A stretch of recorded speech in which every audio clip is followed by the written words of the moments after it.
Hi everybody, welcome to the homework video for section 2 of chapter 8 where, you guessed it, I'm going to do your homework. So let's go ahead and get started. If you'll notice here, I have my 3 panels all set up.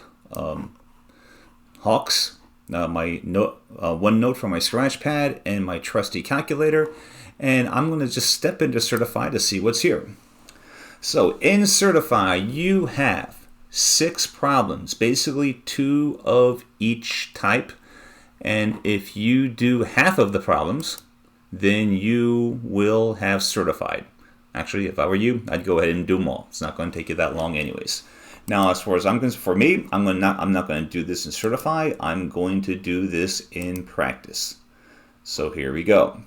And this is our first question. Consider the value of t such that 0.05 of the area under the curve is to the right of t. Step 1 of 2. Select the graph which best represents the given description of t. Now to do that, I'm going to make this large. And notice that we have 4 options. Okay, here's option 1, here's option 2, option 3, option 4. It is the area to the right. This is the area to the right. That is the area to the left. That's the area in the middle. That is the area in both tails, which you should never ever select for any particular problem that we have.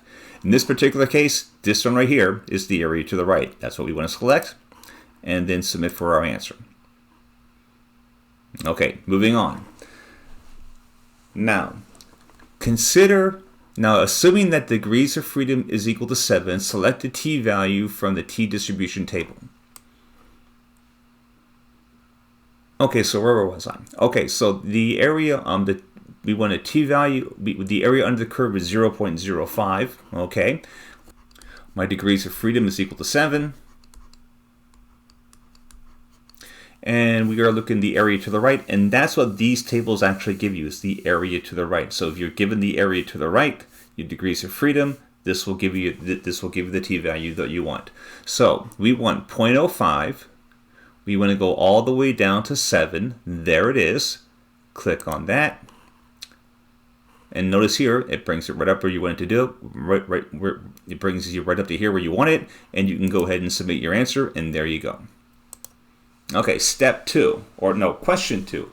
Consider the value of t such that 0.025 of the area is to the right of t. So this is another right-handed problem. Okay, the area is 0.025. Okay, we want to depict the curve that best shows that. It obviously will be this curve right here. This is the area to the left. This is the area in both tails. This is the area in the middle. This is what we want. Okay, now it tells us. Now it tells us that our degrees of freedom is going to be equal to 28. So I could come all the way down here, okay, 0.025 down to 28, and that should be my answer, 2.048. I'm going to do this one in my calculator. Second, VARS, 4 for inverse t. 0.025, degrees of freedom 28. Hit enter again, and I get an answer of negative 2.0484, which of course will round to negative 2.048. Now remember, this assumes that the area is to the left of z. This correctly assumes that the area is to the right of z. So this is going to be your answer. If you use your calculator and we're looking for the area to the right, all you need to do is get rid of the minus sign. Like that. Okay? Either way, the answer is 2.048. If we submit our answer, we should be correct. Okay, so we have 6 problems. 2 of them dealt with the area to the right. You'll never guess what the next 2 do. You guessed it, the area to the left. Okay, so for the first part is select the correct scenario. Can't be that one. That's the area to the right. It's going to be this one. That's the area to the left. All right, now, moving on to the next problem. Once again, we have area to the left, and that implies that t should be negative. Okay, now my degrees of freedom is 9. My area, once again, is 0.025. So what I can do is I can use this curve I need to use this column right here. Degrees of freedom is 9, so that implies this particular answer. Okay, but once again, remember, these tables assume that you're looking for the area to the right. We're looking for the area to the left. That means our answer is not going to be 2.262. That means it's going to be negative 2.262, which you can do by just clicking on that button right there. And that should be our answer. Awesome. Okay, next problem. You guessed it, area to the left. So it's not going to be this scenario, it's going to be this scenario here. So notice here, the little shaded area right there, that's the area to the left.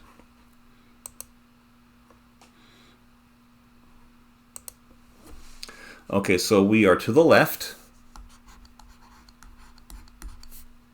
which means that t is going to be negative. The area is 0.005, so it's this column right here, and the degrees of freedom is 17. Okay, so we could go over to 0.005, go down to 17, it's right there, and we get 2.898, but it should be negative.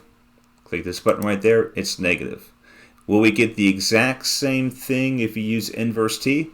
Well, let's go ahead and find out. Now, instead of going into VARS, what I'm going to do is I'm just going to go up and highlight this in my history and bring it back down. All right, now instead of 0.025, I want 0.05, and instead of 28 degrees of freedom, I want 17 degrees of freedom. And that gives me negative 2.8982, which is exactly what we have here. So that gives us good confidence that this answer is correct.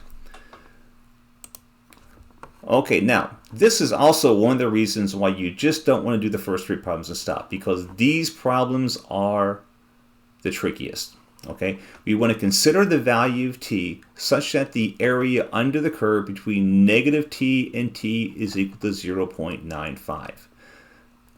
So which scenario best represents that? Remember, the shaded area is the area that we're talking about, and it's this one right here. This is the area to the right. This is the area to the left. This is the area in both tails. We want the area in the middle. It will be that one.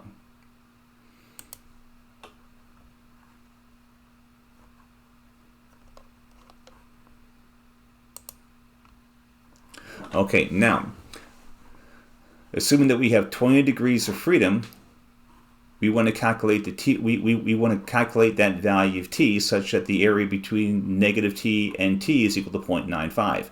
Now remember, these tables, this table right here works on the right tail, area to the right of a certain value. The calculator works on the area to the left of the certain value. So we need to figure out what that is. So let me just quickly draw a rather lame graph of a z-distribution. Okay, there we go. So here is negative t. Here is positive t. Okay, I'm assuming that t is positive. This right here is the area in the middle. This is going to be 0.95. Okay? Well, remember, the area under the entire curve is equal to 1. So if the area in the middle is equal to 0.95, and then the area in both tails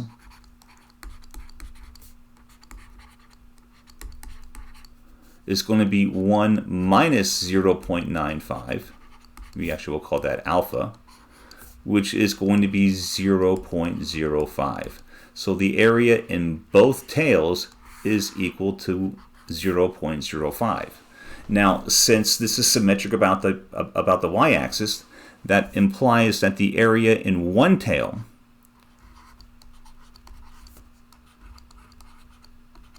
which we call alpha over 2, you guessed it, is going to be half of that.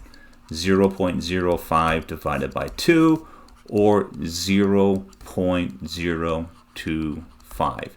This is the area that we want to use to look up. Okay, 0.025, 0.025. So we want to look into this particular column. Okay, so in this particular column, we want to go down to 20 degrees of freedom. It is right there. And that gives us an answer of 2.086. Remember, we want the positive value, not the negative value, so that is perfectly fine. Okay, and now for our last problem is the exact same type of thing. Consider the value of t such that the area under the curve between negative t and t equals 0.8. What scenario is that? Well, that happens to be this scenario. Let me do something real quick. I should have done this before. There we go. That's what I was looking for. Okay, so let me bring this over here because we're going to use this. Okay, but nonetheless, that's the scenario we're looking for.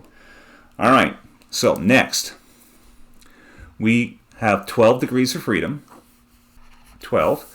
Okay, and we want to find the value of t such that the area in the middle is once again 0.8. So this is 0.8. That means that the area in both of the tails is going to be 1 minus 0.8, which is 0.2, which means that the area in exactly one tail, either this tail is going to have 0.1 is 0.1, and the area in this tail is 0.1. That kind of makes sense because now everything adds to 1 as it should. So if you're going to use your calculator, what you can do is, well, you could go ahead and use your history if you wanted to. I'm not going to. I'm going to walk through it again. So second VARS, 4 for inverse t. Okay, area is going to be 0.1. Degrees of freedom is going to be 12.